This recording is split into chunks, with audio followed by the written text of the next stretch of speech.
résumé du Conseil de l'Ordre du 6 juin. Nous avons eu la chance d'être accueillis chez Ernst & Young, dans leurs locaux, magnifiques locaux dont vous pouvez profiter de la vue actuellement. Et d'ailleurs, nous avons la chance aujourd'hui d'avoir Eric qui va venir présenter ou partager quelques expressions ou on va dire, expériences qu'il a eues du Conseil de l'Ordre. Non, simplement pour dire que j'étais absolument, comment dire, surpris, enrichi, tout à fait frappé par la richesse en fait, des sujets qui sont abordés par le Conseil de l'Ordre et aussi par la richesse de l'actualité de la profession, les débats au CNB, les débats dans les différentes commissions, tous les sujets de prospective aussi qui se posent à la profession, en particulier à travers cette révolution de l'IA. Voilà, donc une réunion très très riche et franchement voilà, impressionné par les travaux du Conseil de l'Ordre. Alors, durant ce Conseil de l'Ordre, dans le format fermé, nous avons abordé plusieurs sujets. Le premier, nous avons fait le bilan sur le plan de recouvrement des cotisations impayées.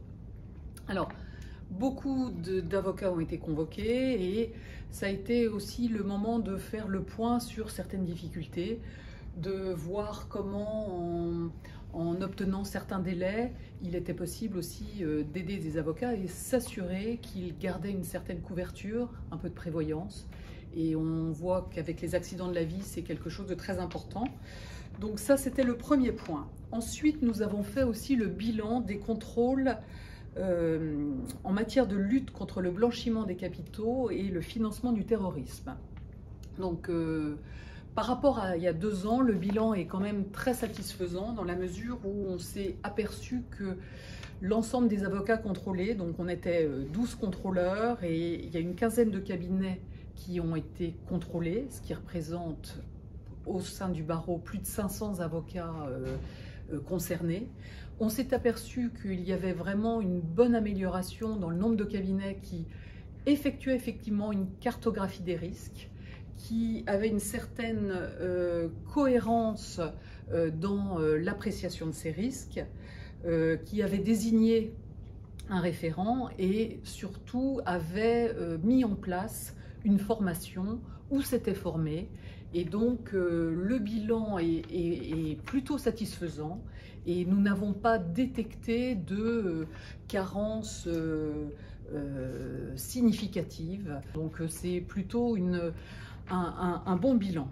Pour la partie fermée de ce Conseil de l'Ordre, nous avons aussi abordé le sujet du futur renouvellement de notre commissaire aux comptes. Donc ça, c'est un sujet sur lequel nous devrons voter la prochaine fois. Tout à fait, parce que les finances sont un sujet que nous prenons très au sérieux. La raison pour laquelle, effectivement, notre commissaire aux comptes actuel partant, nous allons trouver un nouveau commissaire aux comptes.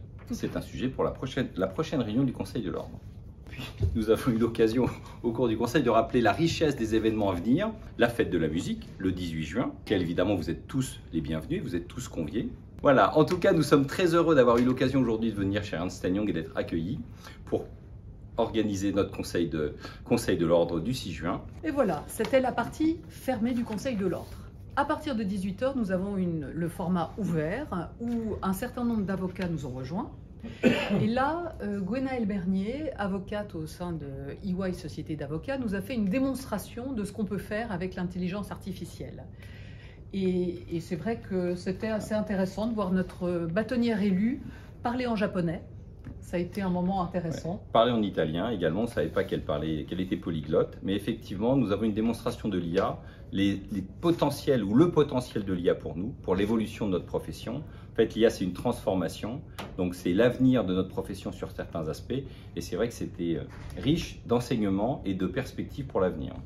Le barreau des Hauts-de-Seine accueille la conférence FBE en septembre de cette année, à laquelle évidemment à nouveau vous êtes tous invités. Il suffira de vous inscrire sur le site, c'est l'occasion unique de recevoir au sein de notre barreau environ plus d'une centaine, 150 confrères de tous les pays d'Europe. Ce sera un événement exceptionnel et donc nous aurons donc au cours de ce colloque l'opportunité d'adresser toutes les questions autour du secret professionnel, de son origine et puis également son avenir compte tenu de nouvelles technologies. Restons concernés, restez connectés.